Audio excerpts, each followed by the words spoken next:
This is Kentucky's Voice Radio, covering the latest state and local issues with Tom Fallbush, Bob Scott, and Jim Waters. Thanks for joining us today here on Kentucky's Voice. I'm Jim Waters. You're listening to this live on the radio, 970 WGTK. We're here each weekday at 11 o'clock. You can catch us on Channel 21 in Louisville, WBNA television at 12:30, 4 and 8 p.m. We thank you for making this part of your day today. And we are also very thankful to have in the studio with us today Davis Jaspers, the co-founder of Vitality, and Dr. Bill Perks. We had such a great program last time, guys. We wanted to come back and talk about this a little more. And Davis, your story is really important to this conversation, I think, especially for our viewers and listeners. Yeah, absolutely. So I got my start in weight loss by being overweight myself. And I was training to be a pastor. I come from 4 generations of Baptist pastors, and I've always wanted to be in the business of transforming lives. And then I tried counting calories to lose weight and exercising and doing all these things, and I would always gain my weight back. And then I finally worked with a naturopath doctor for 6 months to figure out how my metabolism is supposed to work. So it's a focus on metabolism, not weight loss. And once he finally created my program, I dropped 30 pounds in 40 days. And then I dropped out of seminary school. I started studying nutrition because that's the transformation that I wanted everybody else to experience. And then I contacted Dr. Perks because we found out about this bioscanning technology that could take what took me 6 months with thousands of dollars to figure out with this naturopath, we can now do with the bioscans in 17 minutes. So, yeah, Dr. Bill Perks, the technology makes this possible. The technology dials this in. So everybody's metabolism issue is so unique to themselves. There's so many factors that come into why somebody can't lose weight, why they can't burn fat, why they retain fat. And the technology allows us to dial that in, find out exactly what it is. Everybody's program is as unique as their fingerprint. Yeah. Well, and you were the first guinea pig. And I was the guinea pig. Yeah, when we got into this, somebody had to start it. Yeah, so I dove into it and did the bioscans on myself, and we had a unique program that I went through it in a 40-day stretch. I ended up losing 32 pounds. You had to lose 2 pounds more than me, didn't you? I had to. You had to. It's not that we're competitive. Is this the downside of most weight loss programs? Is they don't treat each individual uniquely. A lot of times it's a one-size-fits-all They don't. approach. If you go to an eye doctor, they don't just hand you a set of glasses. You know, they actually do an exam, and they find out what set of glasses, what prescription you need. And that's our approach as well. So we have a lot of husband and wives that do our program together. His products are his, hers are hers. They can't interchange them. Yep.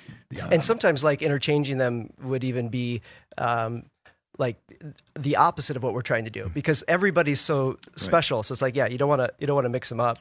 I think, you talk about uniqueness. I think the other thing is education. Like, we are selling education. At the end of the day, if you want a good weight loss program, you're trying to figure out what are they selling. And we're selling education. So not only how to lose the weight, but then how do you keep it off the rest of your life? That's the key, isn't it? That's where a lot of weight loss programs seem to fail. And I think folks can text Vitality to pound 250 to find out more and to really get on track here and become part of this. So Talk about that. Dial pound 250 and hit call. And then you're going to be asked for a code word. Use the code word Vitality. We're going to text you a link. So these assessments typically cost $300, but we are doing them for only $47. So if you're interested in that, dial pound 250, use the code word Vitality. You were talking ahead of the show. Go for it. I'm going to say, because of this time of the year, we can give some gifts. Okay. Now, we have some goals. In the last 10 years, we're not new at this, by the way. We've been at this for 10 years. Mm-hmm. We've helped people over 60,000 pounds of body fat right here in Louisville. Amazing. Our goal is 100,000. 100,000 pounds. Our goal is 100,000 by the end of 2028. Let's do it for free for the community this week. Saturday. This Saturday's event. event. So tomorrow. Yes. Tomorrow. Okay. All right. So money back. Because I didn't set up our funnels that way. Okay. Yeah, money back. We'll just give it at back the door. To them when they show. $47 cost, typically $300. Tomorrow only. Let's do it. So you can scan the QR code on your screen. You can text your name, 502-822-5644, or you can call pound 250 and use Vitality as the code word. You'll get a link to find out more. Thanks, guys, for joining us. Davis Jaspers, co-founder of Vitality, Dr. Bill Perks.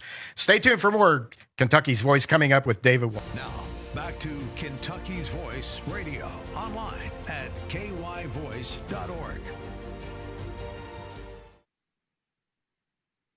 Well, thank you, Jim, and happy Friday to you, Kentucky. This is David Walls. I'm Executive Director of the Family Foundation of Kentucky, and you're listening to Kentucky's Voice, where faith, family, and freedom are always at the center of the conversation. I'm really excited to be your guest host today, and as we take a look at the cultural, legal, and spiritual crossroads of our state and nation, as we continue to seek to be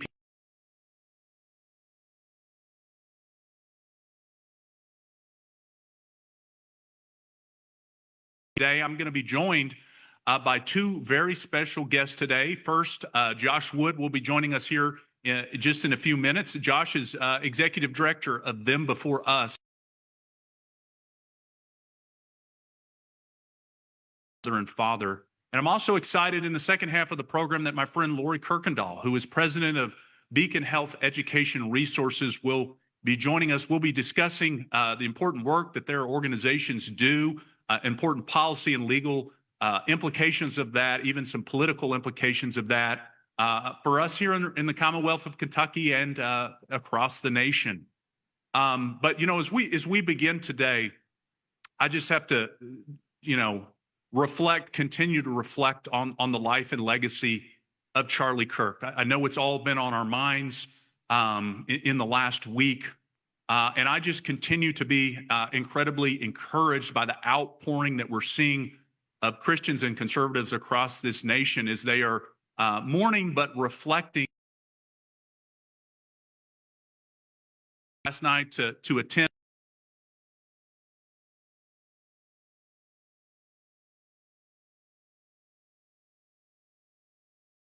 It was a revival as folks reflected on Charlie's life of Christian faith, of conservatism as promoting life and our common sense values. It was just an inspiring evening, and the gospel was proclaimed. There were several pastors that were there proclaiming the gospel, just as Charlie would frequently do in his program and interactions. And so I just want to say, as we all continue to reflect on what happened just about a week ago, let us continue to make our mark and leave our legacy, and to honor Charlie by doing what he did so well, proclaiming the gospel without apology, loving our families fiercely, and engaging the culture with truth and grace, seeking to be salt and light that we're called to be. There has been multiple vigils. I know they're happening across the country, but just here in Kentucky, there have been several just in the last few days. And I want to encourage folks. I know there's some continued upcoming ones tonight in Glasgow, Monday night at Morehead State University. I know next Thursday there'll be one at Bowling Green at WKU, and also at EKU in Richmond. We are at the Family Foundation. If you go to our Facebook page, as we're finding out about these vigils, we're sharing them. We encourage folks to attend one. The mission and the heart of our organization is a Christian policy organization. We seek to stand for Kentucky families and the biblical values that make them strong. And we're going to continue to do that unapologetically. And that's why I'm ultimately so excited that Josh Wood is going to be joining our program here. Josh is actually going to be one of our featured speakers at our upcoming Kentucky Family Forum that is on Saturday, September 27th in Lexington, as we're going to be looking at important issues that impact family, that impact marriage, that impact life, with experts like Josh and many others, including Coach Joe Kennedy, who was the football coach who was fired for simply praying at a football game. And he has won a United States Supreme Court case that is continuing to reverberate across the country. So if you'd like to know more about that event, I invite you to join us. You can learn more at our website at kentuckyfamily.org. But Josh, I want to welcome Josh to the program. Josh, if our listeners may not be familiar with them before us and the great work that your organization is doing, share with our listeners just a little bit about the mission of Them Before Us. Well, thanks, David. Them Before Us, real simply, it's a movement. We have a desire to advocate for a child's right to be raised, known, and loved by their mother and father.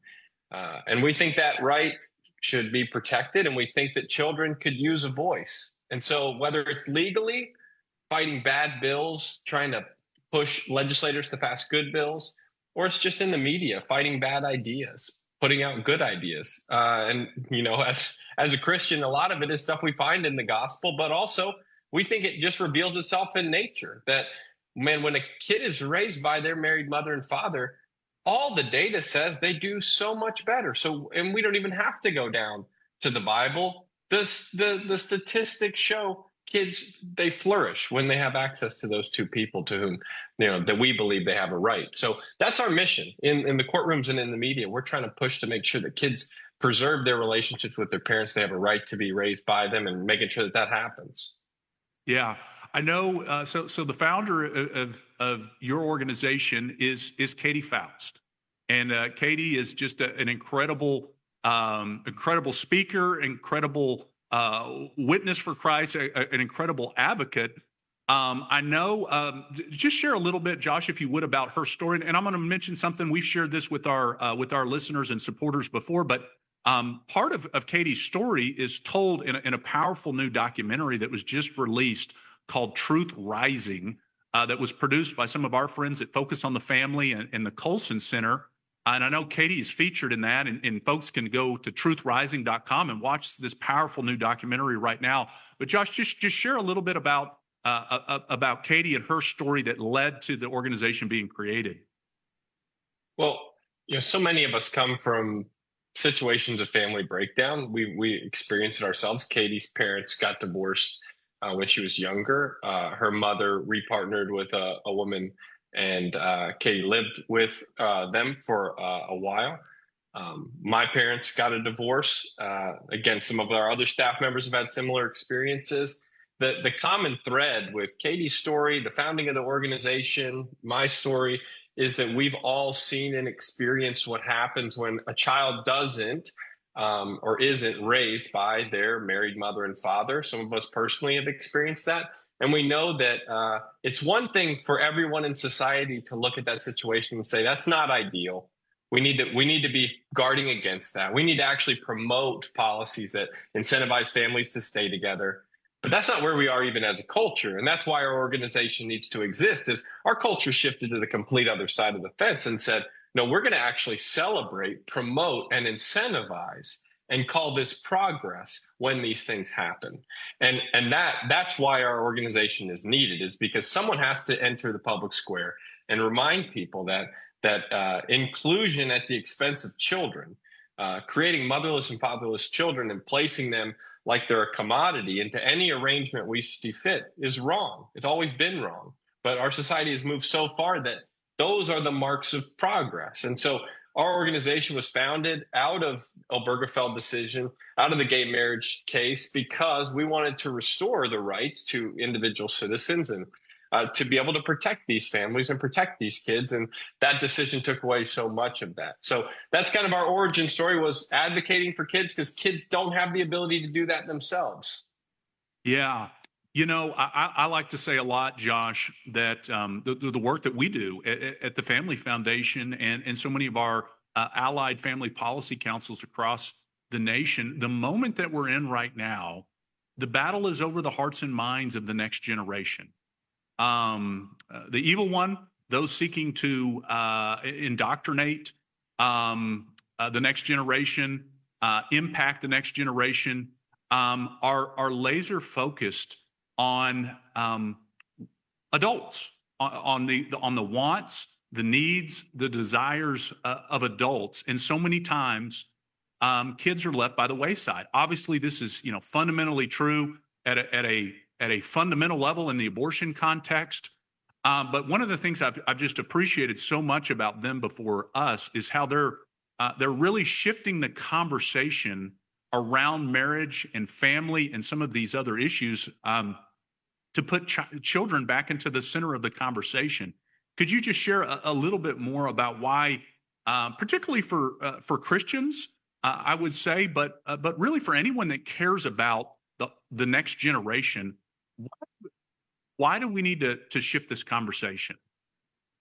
Well, why would any of these bad things be promoted as good? It's because there's a competing interest, and it's what adults want. And so at the end of the day, the child needs a voice because there are very loud adults who want specific things, and they need someone to sacrifice to make them possible. And oftentimes, too often in our culture, and this isn't even just a same-sex marriage issue, this is even in opposite-sex couples who get married who decide after 20 years, hey, this isn't for me. They'll get a divorce in a low-conflict marriage and wreck the childhood of their children too. And so the reason that we even got started was because someone has to be the advocate for kids. Yeah. Well, well said. And we look forward to continuing this important conversation and talking about the Obergefell decision in the upcoming segment. Stay tuned with us. We'll be back. Are you ready to stand for truth? Kentucky is at a crossroads, and we need voices that won't back down. This is your moment to rise, speak up, and be part of a movement that's changing the narrative in the Commonwealth. Kentucky's Voice is calling on bold citizen journalists, fearless editors, and those unafraid to speak truth in the public square. Volunteer, intern, contribute. Scan the QR code or visit kyvoice.org to join the fight. This is more than media. This is your moment. You are Kentucky's voice.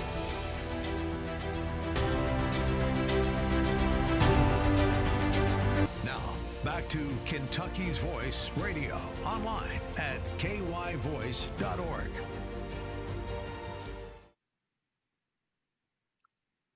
Thanks for staying with us on Kentucky's Voice. I'm David Walls.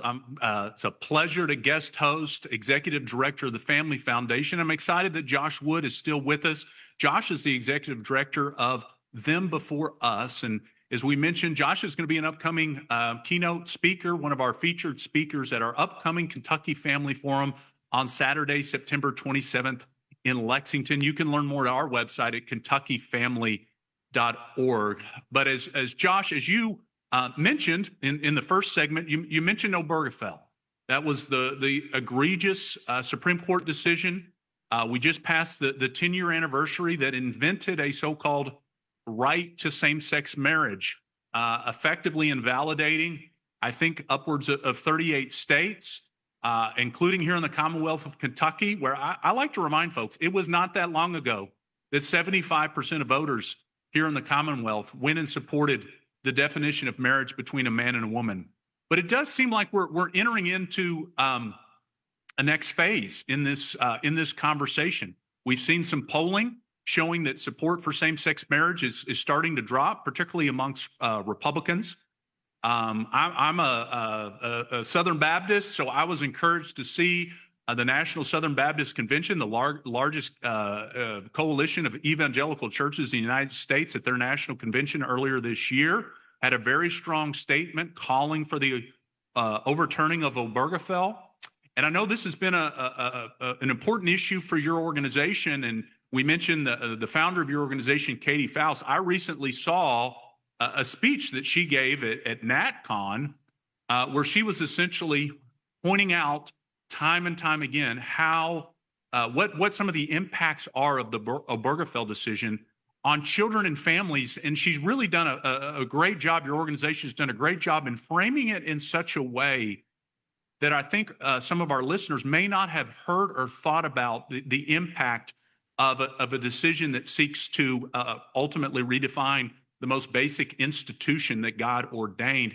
Can you talk to us a little bit about the impact and the harm from your perspective of the Obergefell decision 10 years later? Well, thanks, David. And if you want to get on thembeforeus.substack.com, you can read the whole article, watch the speech for yourself. But I mean, these are not complicated things. As much as we can Supreme Court decisions, and it was so long ago, and it can seem overwhelming to even contemplate what would that look like. The argument is pretty clear and simple. we know from all the data that children, when raised by their married mother and father, do best in society. We are talking about lower incarceration rates, higher lifetime earnings, better scores in school. They're less likely to be in poverty. I mean, I could go down the list. Almost everything your government spends money on to help people down the line is connected back to whether they had a married mother and father. Now, we spend billions on that. David, you know that. Like even through COVID, we spent billions trying to accommodate or to help people who were in trouble. And the people who needed the least amount of help were those who had married mothers and fathers. And that's regardless of race or zip code. So you mean to tell me, and people don't realize that this did this, the Obergefell decision took it out of the hands of states, whether they could say in law that they wanted to incentivize that type of relationship, that they wanted to recognize in law that that one relationship was best for kids and try to find ways to make more people have that kind of relationship. You can now not do that. That is out of the hands of states. That is unconstitutional to do. And that to me is ludicrous. That's denying the data. And most of all, it harms children. Yeah, and that's incredibly well said, Josh. One of the other interesting things in this conversation, and one of our team members, Martin Cothran, recently wrote a piece on this too. We have heard during the Trump administration, the second Trump administration that we're now in over the last several months, that Trump and conservatives, Christian conservatives, are a threat to democracy. We continue to hear that, but I like to remind folks that again, what did the Supreme Court do in Obergefell? That decision was a direct threat to democracy. It literally undermined, as I mentioned earlier, 38 states, including here in Kentucky, where you had duly enacted constitutional amendments, state laws as it related to defining marriage between a man and a woman. But one of the things that I was so appreciative that your organization is pointing out, that it's not just the top level, definitional issues of marriage that have been impacted by the Obergefell decision. It's actually trickled down into some of the other policy discussions about a right of a child to know and have their mother and father simply be recognized in law. That's a foundational part of our law of the common law. But all that has been flipped upside down because of Obergefell. Josh, could you talk to us a little bit about maybe some of the law and policy sides of this that maybe folks haven't really thought about in terms of the Obergefell decision?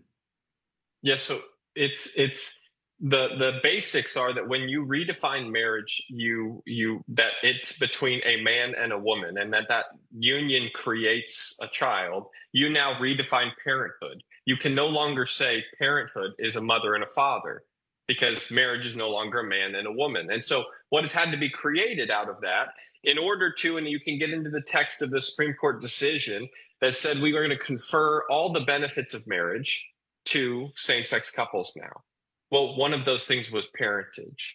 And we've seen that over and over again through the states. And so now you might remember the case, David, not too long ago, of the sexual predator who created a child and posted a video of them on social media. He had used a surrogate with his partner, and everyone just absolutely was up in arms saying this must be illegal. The police need to go get him. And they didn't realize that many states, in the wake of these decisions around gay marriage, went back and had to establish pathways to parentage that were, quote unquote, equal for same-sex couples. And in this case, they were able to create a child that they were not related to, and they did not have to go through any background checks, any screenings. No caseworker had to go home with them to check on the health of the child. Like, again, the rest of our society, anytime you take a child and you seek to adopt, you would go through a process. If you are not related to them, the state says what's in the best interest of the child, not what's in the best interest of the adult or the customer.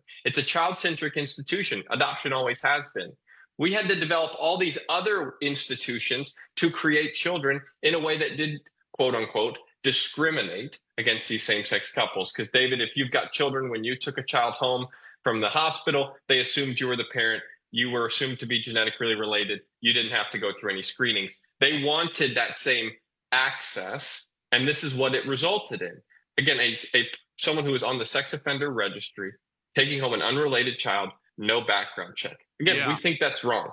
Yeah, no, absolutely. And we've seen the policy battles, even, attempts to remove references of mother and father off of birth certificates in states, essentially removing in a legal context, the reality that the mother and father are the mother and father of their child.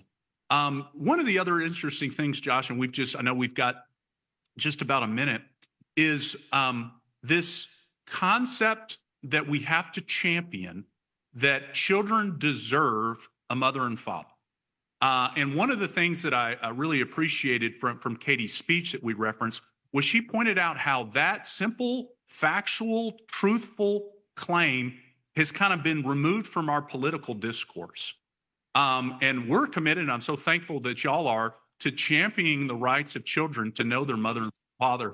As we come to a close of this segment, what can Christians do to speak boldly into this, to encourage our elected officials and leaders to take up this mantle of championing the rights of children? Well, it won't be popular, because there is a certain group of people who want what they want at the expense of everybody else, including the least of these, which are children in our society.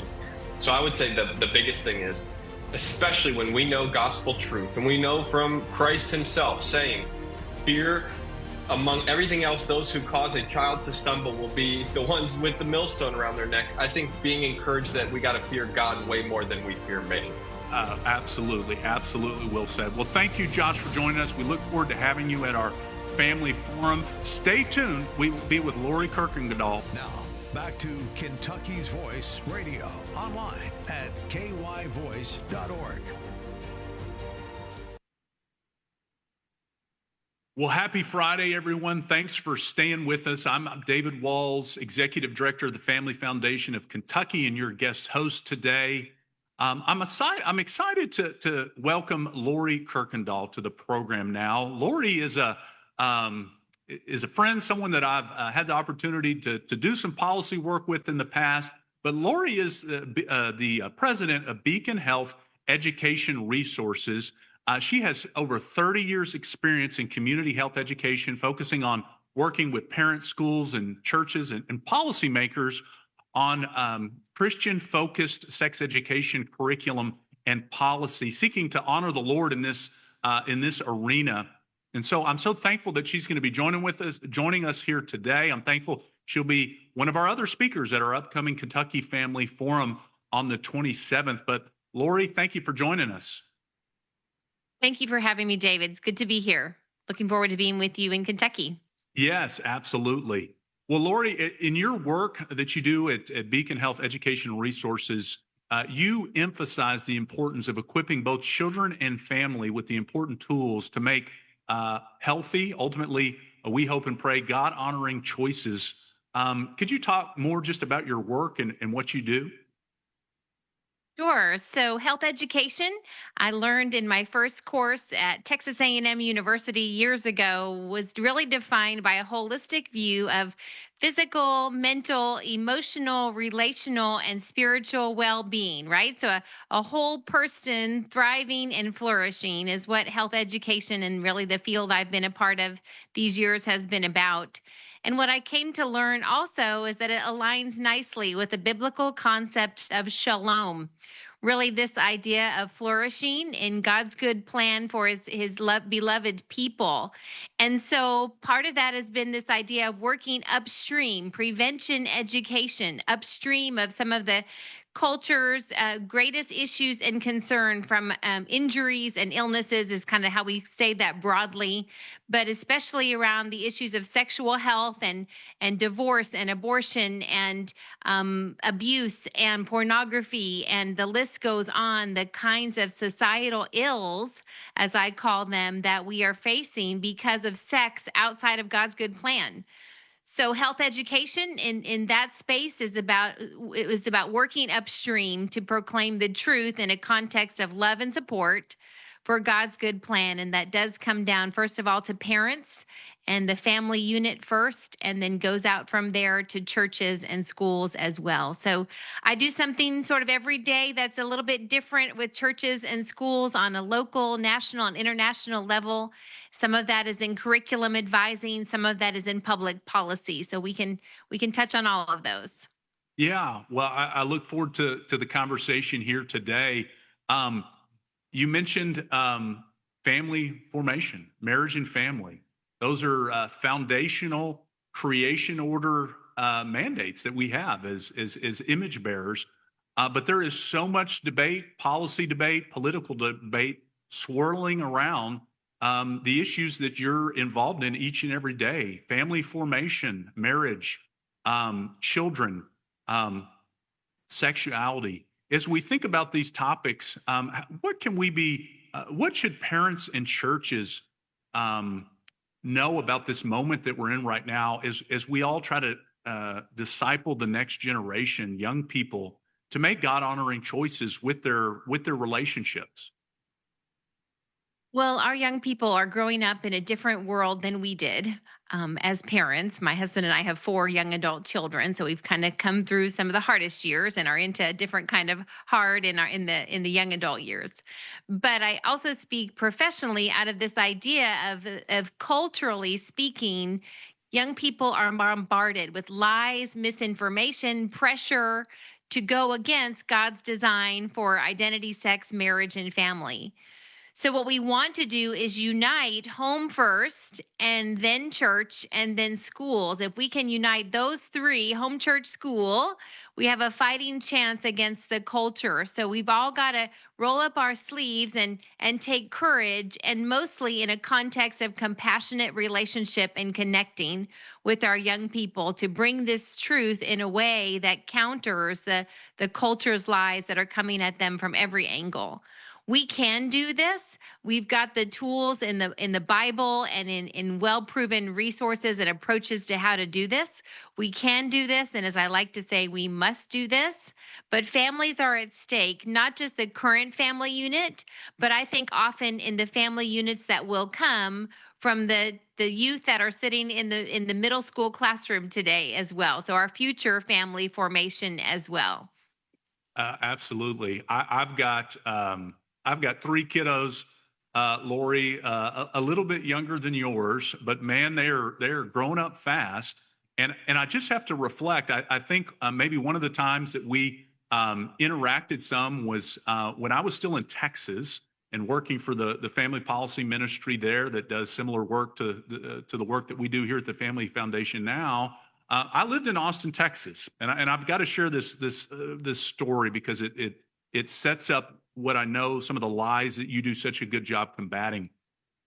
When my son was in kindergarten, he was in a public school in Austin, Texas, and the school district there attempted to move forward with a radical sex education, so-called comprehensive sex education program that was actually produced by Planned Parenthood.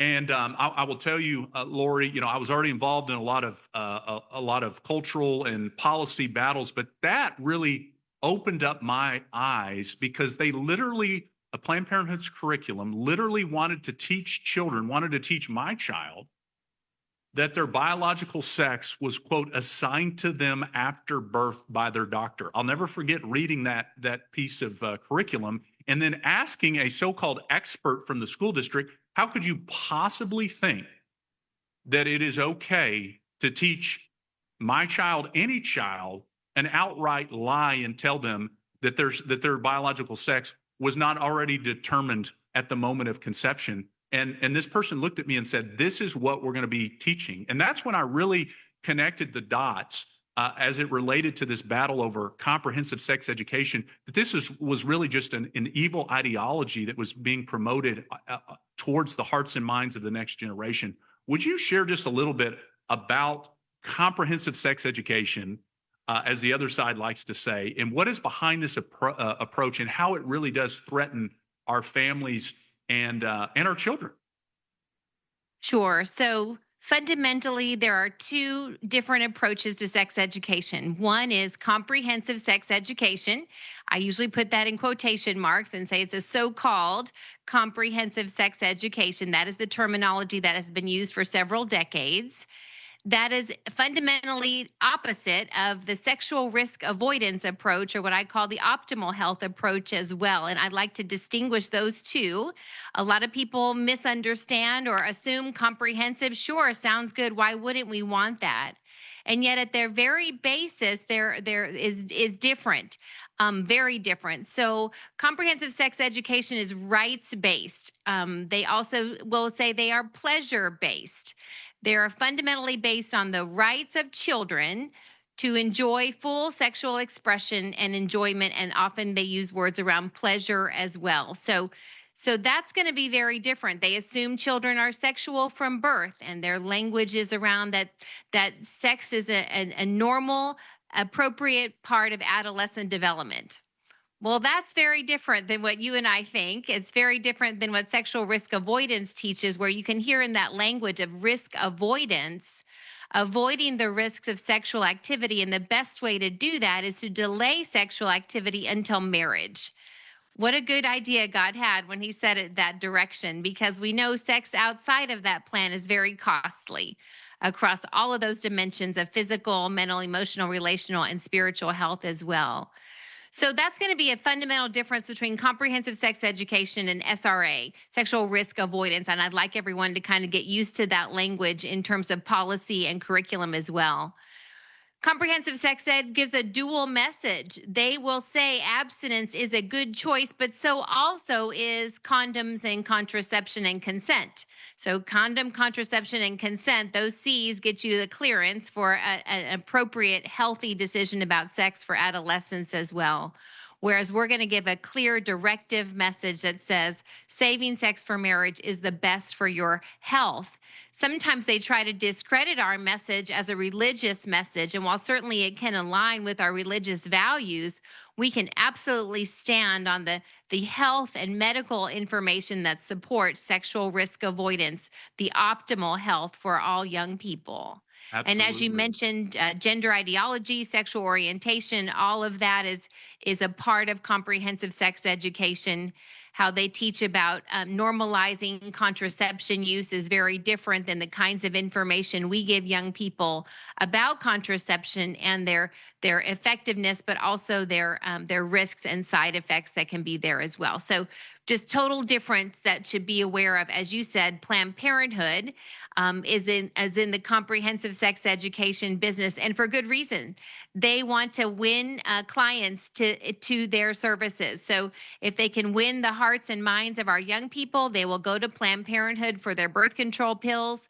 We know they will eventually have failure in that regard and end up pregnant and need abortions as well. So we've got to counter the message of our opponents with an optimal health, sexual risk avoidance message. Yeah, absolutely. I so appreciate you pointing out the connection with Planned Parenthood. I mentioned Planned Parenthood.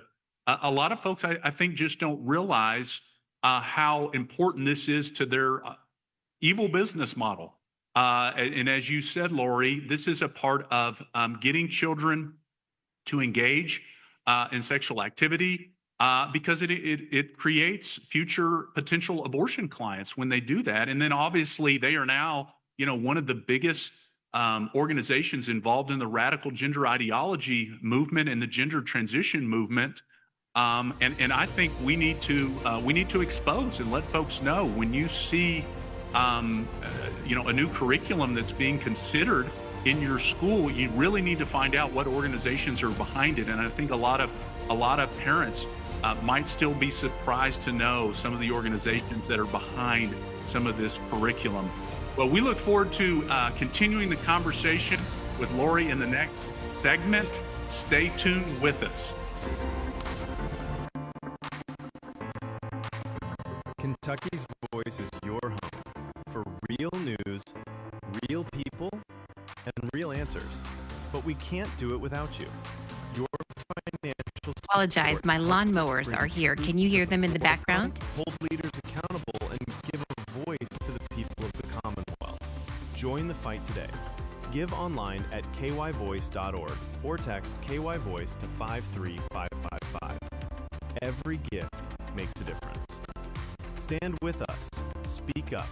Stay strong. You are... Now, back to Kentucky's Voice Radio, online at kyvoice.org. Thanks for staying with us. David Walls here again. I'm excited to be your guest host. I continue to just be so incredibly thankful for Kentucky's Voice and the platform that they provide for grassroots conservatives, for Christian conservatives across the Commonwealth of Kentucky. I want to continue the conversation that we were having with Lori Kirkendall, but I want to turn to the federal level.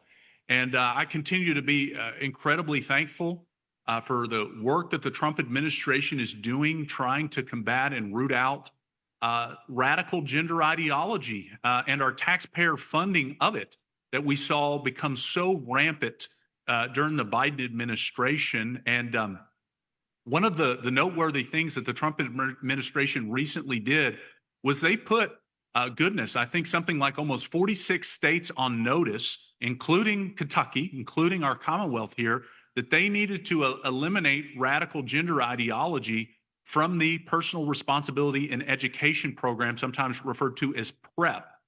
And we're incredibly thankful for that. They pointed out in a letter to our state some of the horrifying curriculum and content that was being promoted in our program.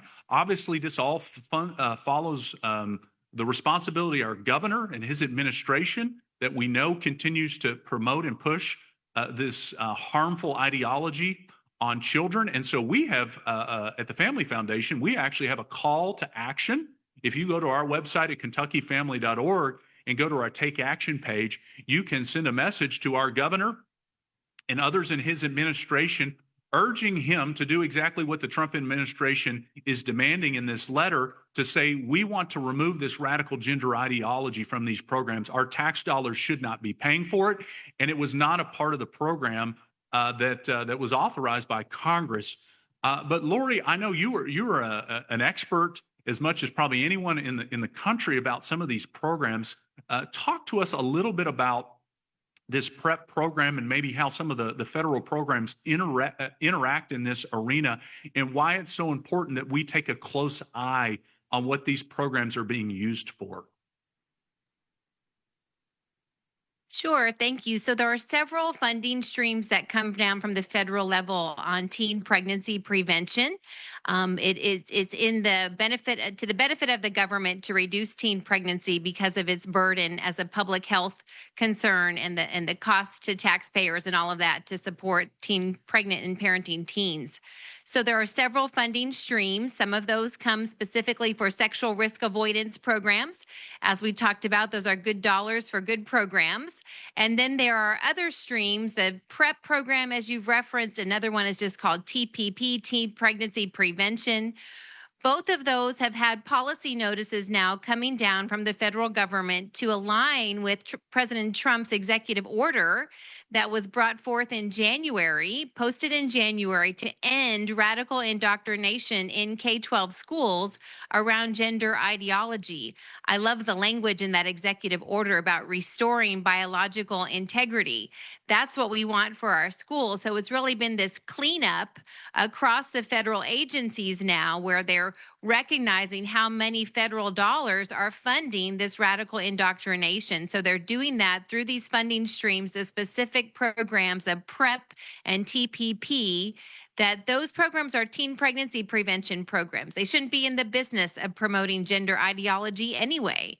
So the call from the government has been to clean up these programs and make sure they are focused on the right things in terms of reducing teen pregnancy, and also that they align with these executive orders and are not a part of the radical indoctrination in the school. So I'm glad it's bringing a lot to light.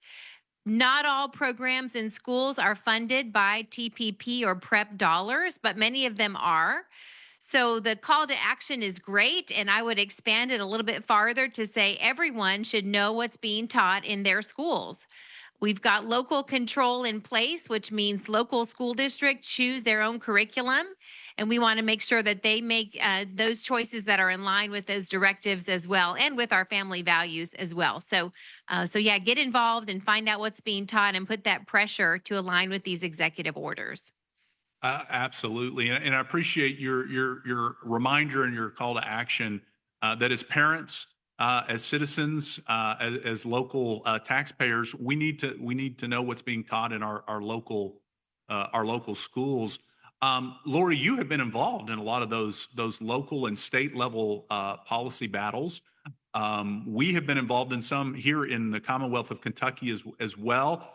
Including helping support legislation that was a part of the Senate Bill 150 back in 2023 to ensure that radical gender ideology is not taught in our schools, and that parents actually have the ability, when it comes to human sexuality, to opt in as opposed to just having a right to be noticed or a right to opt out. Could you talk a little bit about some of the policy battles that you may have been involved in across the country, and what are some good policies at the state and local level that we should be looking at?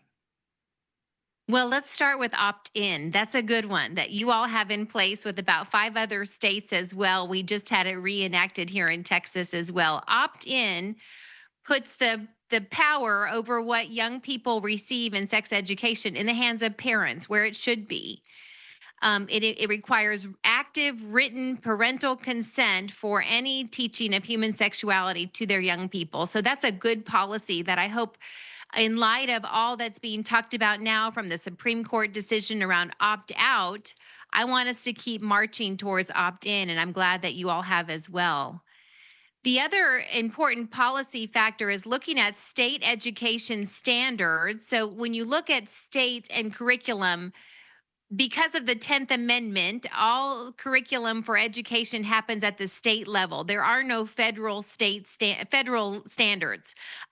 There is a publication called the National Sex Education Standards, which is not national. It's never been ratified by any governing entity. But watch out for it, because in the local school districts, some parents will come and say, "We want the National Sex Education Standards."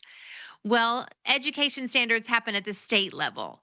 So you want to watch what's being taught as kind of the foundation, the floor level of expected teaching in the health standards. And then those health standards should be supported by the laws as well. So we look at standards and laws. Standards usually held through the Department of Education, and then laws would be coming through the legislative initiatives and the statutory requirements. So we're looking at all of that to make sure we're clear on what should be taught and what should not be taught. We want sexual risk avoidance and optimal health. We don't want comprehensive sex education.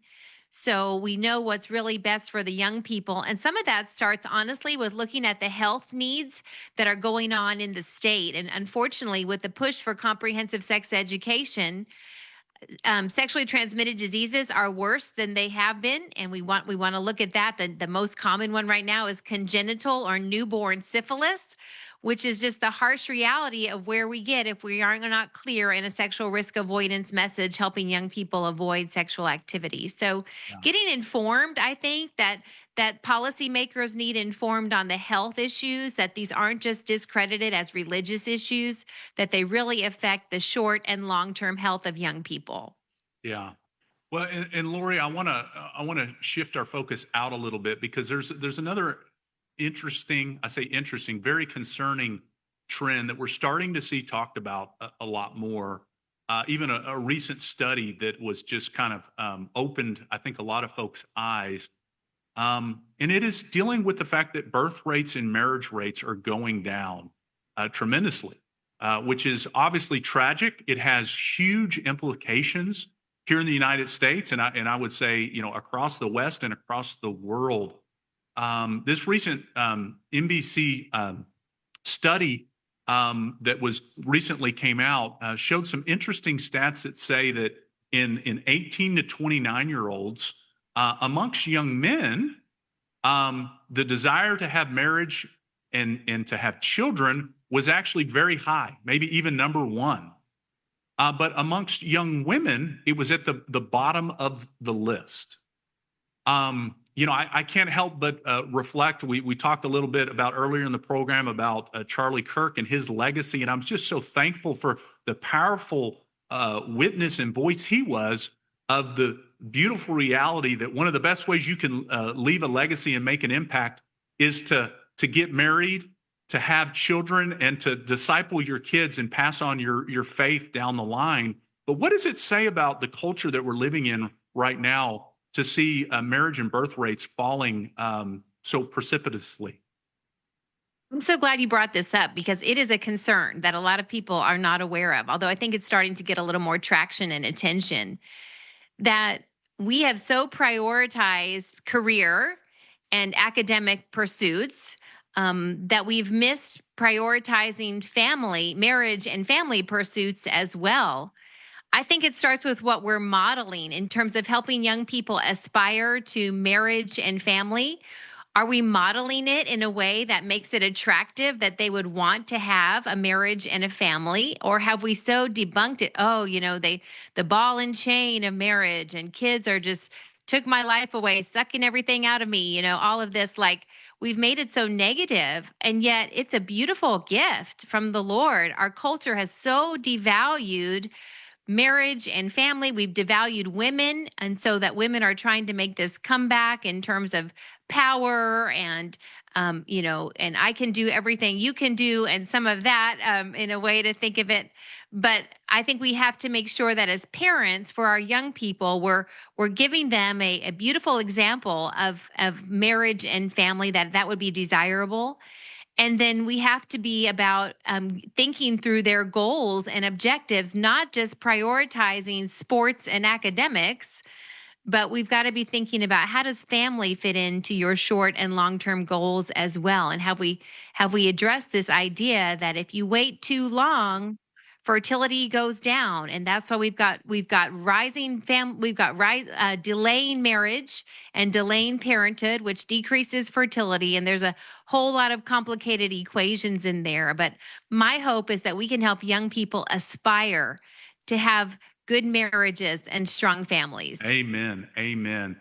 Well, I want to say, Lori, I'm incredibly thankful for the work that you do, and I'm incredibly thankful for that you're going to be joining us here on Saturday, 27th at our Kentucky Family Forum. Thank you for joining us. That's all for today's program on Kentucky's Voice. Again, a big thank you to Lori and Josh Wood for joining us.